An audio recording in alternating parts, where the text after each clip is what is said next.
The White House, Office of the Vice President, April 18, 2025, Rome, Italy. Today at the Palazzo Chigi in Rome, Italy, Vice President J.D. Vance met with Prime Minister of Italy Giorgia Meloni.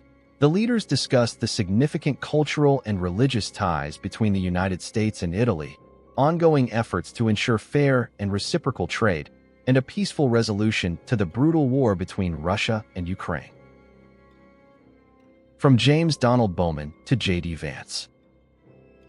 Born James Donald Bowman, he took his stepfather's last name early in life. But his home life was unstable. His mother battled addiction and cycled through relationships. The people who truly anchored him were his maternal grandparents, the Vances, especially his tough, no-nonsense grandmother Mama. She gave him structure, faith, and a sense of belonging when everything else around him was chaos. As he grew older, he realized the Vance name carried the legacy of the people who built him. Changing his name wasn't cosmetic, was symbolic. It meant leaving behind the chaos of his childhood and publicly honoring the family that saved him. That's why James Donald Bowman became James David Vance. He kept his initials, J.D., but reclaimed his story. Proverbs 22, verse 1. A good name is more desirable than great riches. To be esteemed is better than silver or gold. That verse hits perfectly. It's not about money, success, or power. It's about honor. Vance didn't take the name for wealth or reputation. He took it for meaning and integrity.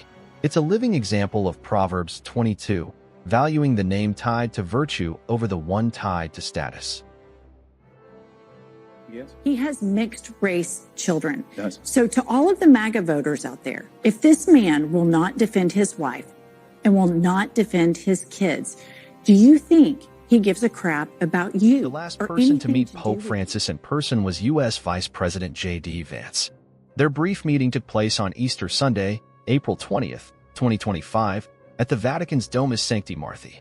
Despite Pope Francis's frail health, the meeting was described as a warm exchange of Easter greetings. Vance presented the Pope with rosaries and chocolate eggs for his children, and the two shared a few minutes together. Vance later reflected on the encounter, noting the Pope's enduring compassion and dedication to the marginalized, even in his final days. Did the meeting with J.D. Vance take more from the Pope than he had? Pope Francis's final day, April 21st, 2025, unfolded with remarkable dedication to his pastoral mission. Despite being under medical orders to rest following a prolonged hospitalization for double pneumonia, he remained active until the end. Morning, a final public blessing. On Easter Sunday, April 20th, Pope Francis made a poignant appearance in St. Peter's Square. From the balcony of St. Peter's Basilica, he delivered a heartfelt Easter greeting to the assembled faithful.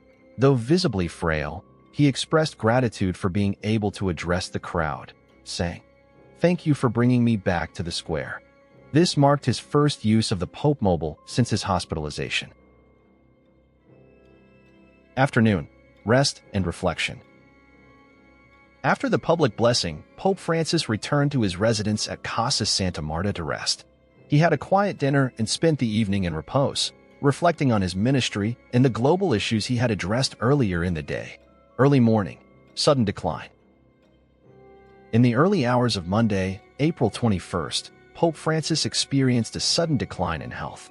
He lost consciousness and passed away peacefully at 7:35 a.m. local time due to a cerebral stroke and cardiovascular collapse.